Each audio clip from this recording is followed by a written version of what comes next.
Is it what you wish to find? Hopefully the excitement of opening a treasure chest has at least made it a worthwhile experience.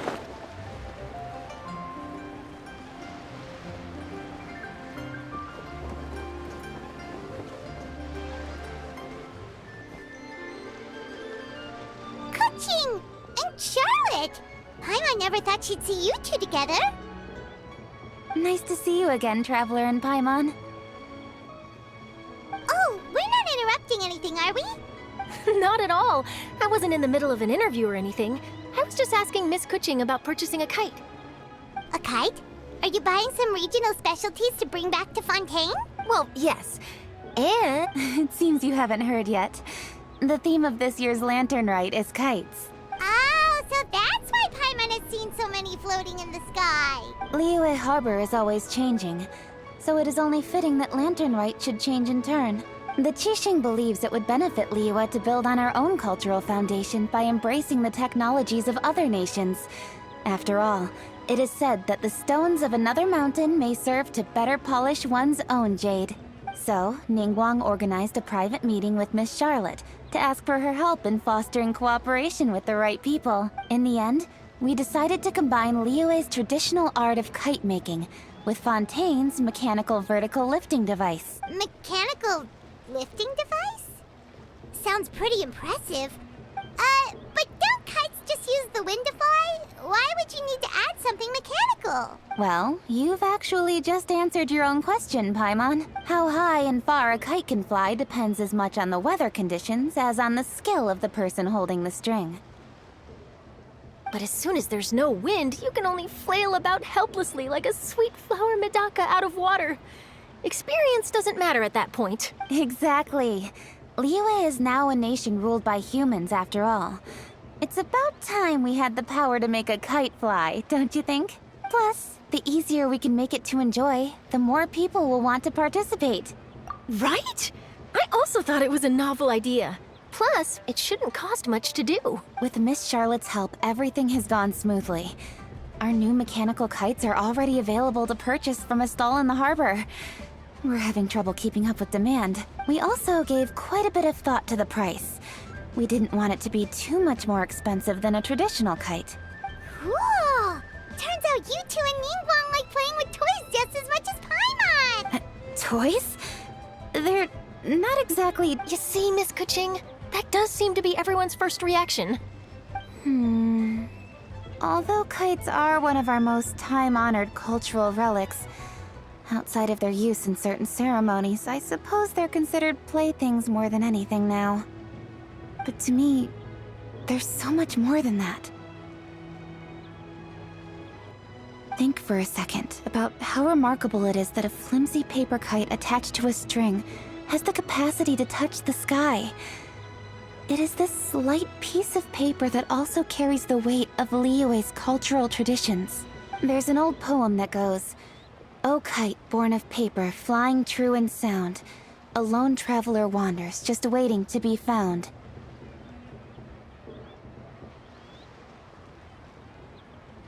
In the past, poets from Liyue used kites to symbolize a feeling of longing, or evoke the peacefulness of idyllic rural scenery. If the people of today can derive enjoyment from this activity, they will not only be more likely to better appreciate the tradition, but also to pass it down to the people of tomorrow. That's the Keqing we know, always thinking 5 steps ahead of anyone else. Well said, Miss Keqing. I've learned quite a bit myself. As long as you're willing to listen, I'm happy to share. I also know quite a lot about the various folk traditions related to kites. For example, whenever a kite blew away, people would say it was the Adepti that summoned the wind to take it away as an offering.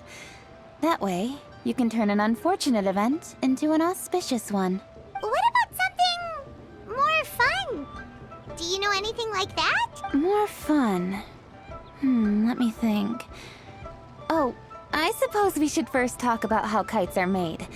It's another one of our precious forms of traditional craftsmanship. My grandfather told me that, back when he was a boy, children learned the art of kite making step by step from their elders. First, you use the thin strips of bamboo to construct the frame. Then, you draw a design of your choice on a piece of paper, paste it onto the frame, and tie on the string. Then, you look towards the sky and release the kite to soar among the clouds. Some people write down certain names or desires on their kites, cut the string, and let them fly free. Others may place particular thoughts or meaning into the design itself. Are certain designs associated with certain meanings? I'm gonna jot all of this down.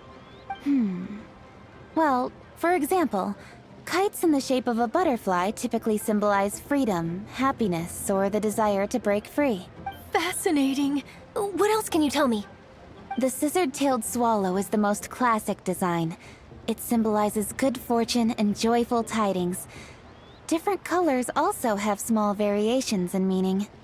Are these commonly understood meanings and symbols in Liyue? Kind of like the language of flowers in Fontaine. I believe so.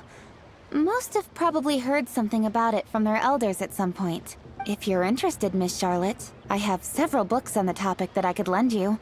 They could be a useful reference. That would be a huge help! Great! Looks like I've got the outline for quite the article on my hands.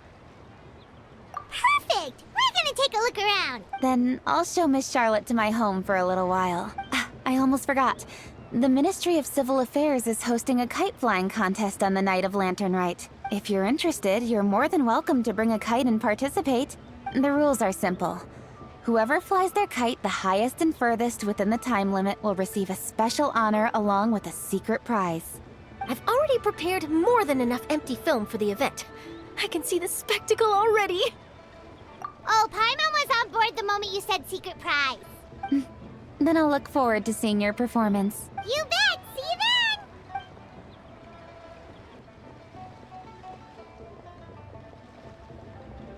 then! Wait, Traveler?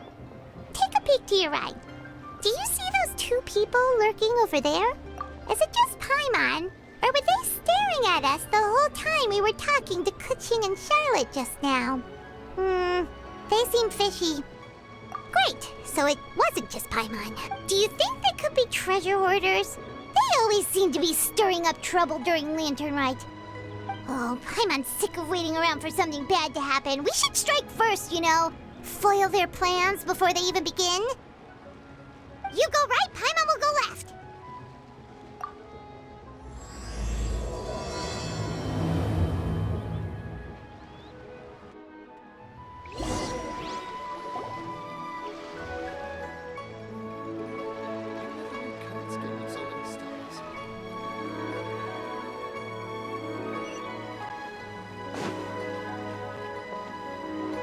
Oh, It is with such an air of urgency that you appear before us.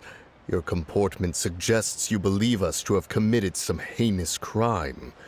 Perhaps you could enlighten us as to your intentions. Whoa, where did this fuddy-duddy come from? You should be the one doing the enlightening, buddy. Don't think we didn't notice you eavesdropping. One look and we could tell you were up to no good. Tell us everything, starting with your name.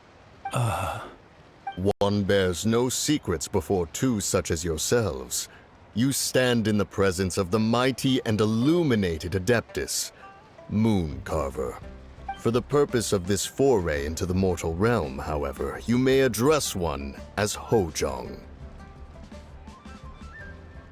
You kidding? That deer's got his head stuck so far up in the clouds, there's no way he'd humble himself down here with the rest of us. You may want to hold your tongue, Paimon. Ha! Don't think that Paimon is gonna believe you just because you know her name.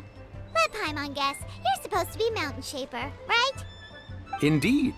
Mooncarver and myself have descended upon the mortal realm for a visit. The two of you may call me Jiehu. Huh. Looks like you did your research. But in our experience, the harder you try to lead us on, the more likely it is that we've got a big fish on our hands. We'll go straight to the Millilith and have you arrested for impersonating a death guy. Preposterous! Utterly preposterous! Right. something that only an Adeptus would know. And it better not be some common knowledge that any person on the street could tell you. You may recall that in order to preserve the tranquility of one's mountain, one planted karst crawlers around Mount Hulao. In fact, the seeds are one of Streetward Rambler's cultivars. Among all the Adepti, her horticultural skill is preeminent. The plant neither wilts nor withers, and its practical use is undeniable. Yet it does require quite the upkeep. After a while, one tires of the effort. Thus, one had no choice but to foray into town to inquire from Streetward Rambler a gentler and more easily managed variety. On your way, you were accosted by a group of youths, and without revealing your true form, were unable to extricate yourself of their presence. If one's memory serves, Streetward Rambler had to personally come to your rescue. How did you come into possession of such knowledge? The young lass, Yao Yao, keeps no secrets from Cloud Retainer. Alas, one can only let bygones be bygones. That might have been more detail than we needed. Seems like you two are the real deal, and Paimon's sorry for suspecting you. But, for beings as forgiving as yourselves, this is just water under the bridge, right? You indeed have an agile mind. Cloud Retainer was not mistaken in her high estimation of you. Paimon's still curious about something. It's just, Paimon can understand why Mountain Shaper is here, but why did you decide to come to the city, Mooncarver? It's not really your thing, is it? It is but an inevitable eventuality. Long have the mountains remained strangely idle since Cloud Retainer's move to Liyue Harbor. With Lantern Rite near at hand, one would expect Cloud Retainer to provide us with an account of the festivities in advance. Yet to this day she has failed to appear. Cloud Retainer is hardly the forgetful sort. One must never rest idle in the face of that which demands action. And since our acquaintances dwell in Liyue Harbor, we had to travel here in human form to avail ourselves of their aid, Cloud Retainers in this case. But a moment ago, one heard you speak of a mechanical kite of sorts. It appears the essence of the situation has hitherto revealed itself. Now it is time for one to retire back to one's abode. So, you're not looking for Cloud Retainer anymore? Perhaps there are aspects of Cloud Retainer's temperament that remain opaque to young Paimon.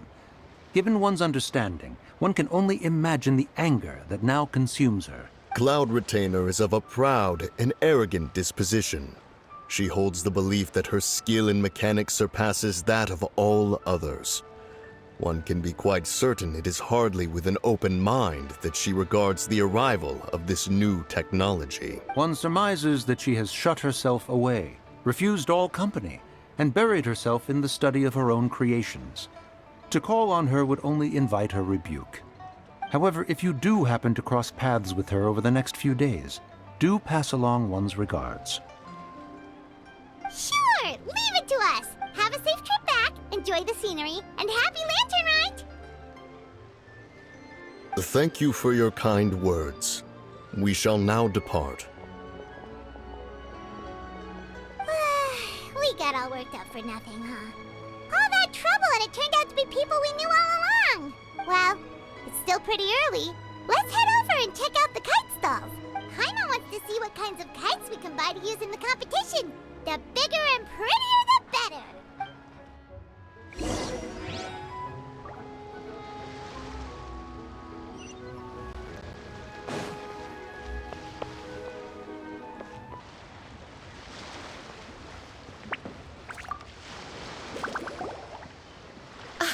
Welcome! Are the two of you looking to buy a kite? Would you like me to go over the different designs?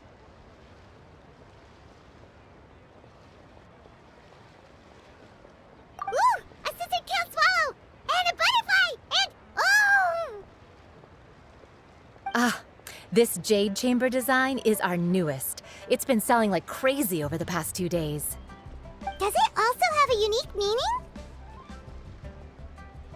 Of course. The Jade Chamber symbolizes wealth and abundance. The kite bearing its design is said to bring riches in the future to those who fly it. Oh, now that's Paimon's kind of kite! I apologize for the interruption, but are all your wares in order, Miss Genuine? Yes, they're just over there. The paper, bamboo, and dyes.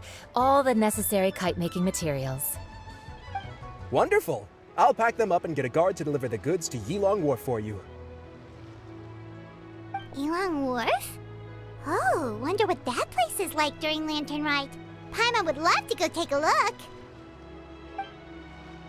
Well, if the two of you are interested in going to Yilong Wharf, then could I trouble you to find Gaming and deliver these goods together? Is Gaming the guard you just mentioned? Well, yes. The communications office handles shipments and transports around Liyue. He works for the Secure Transport Agency, one of our sub-organizations. The problem is, many of my colleagues have taken leave during Lantern Rite to spend time with their families. So, our available workforce has seen a dramatic decrease recently. If you were willing to help out, then I could get a head start on my next appointment. You do seem really pressed for time.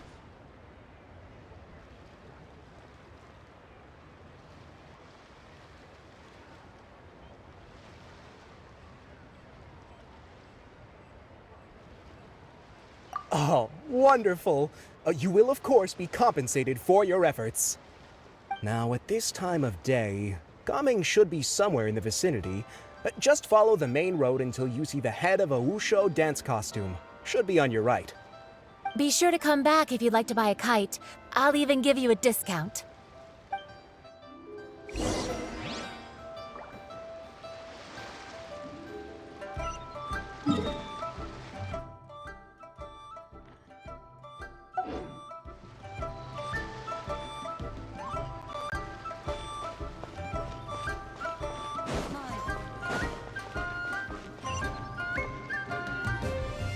Wait, I thought we had an agreement.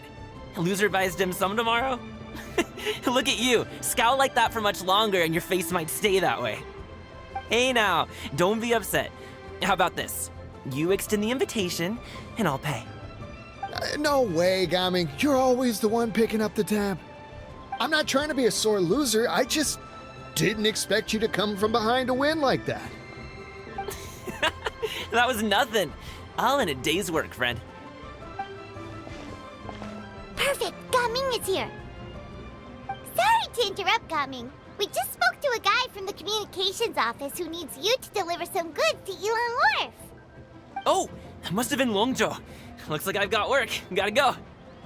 Sure, go do your thing. Let's have a rematch when you get back. I won't let you win so easily next time.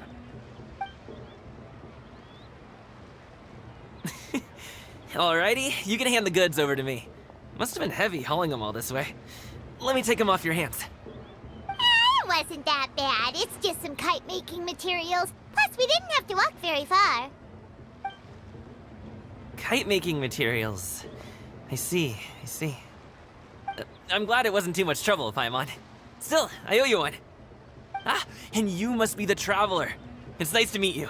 Thanks for your help. Huh? You know us? There probably aren't many in Liyue who don't. I've heard quite a bit about you two. You're quite well known around these parts. Oh, and please excuse Longzhou if he forgot to thank you. Take my thanks in his place. He's a good guy. He's just been super busy lately, running around from place to place. Don't be too hard on him, yeah?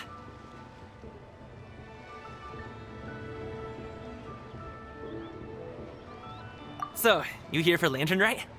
Yep. It's always so lively this time of year. We were actually hoping we could tag along to Yilong Wharf and have a look around.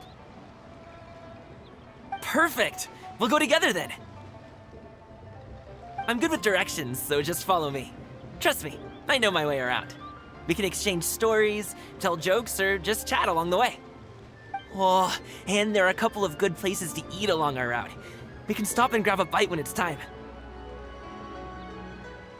The ingredients are fresh, the portions are generous, and the prices won't break the bank. You can order anything, and I promise, you won't be disappointed. Order anything?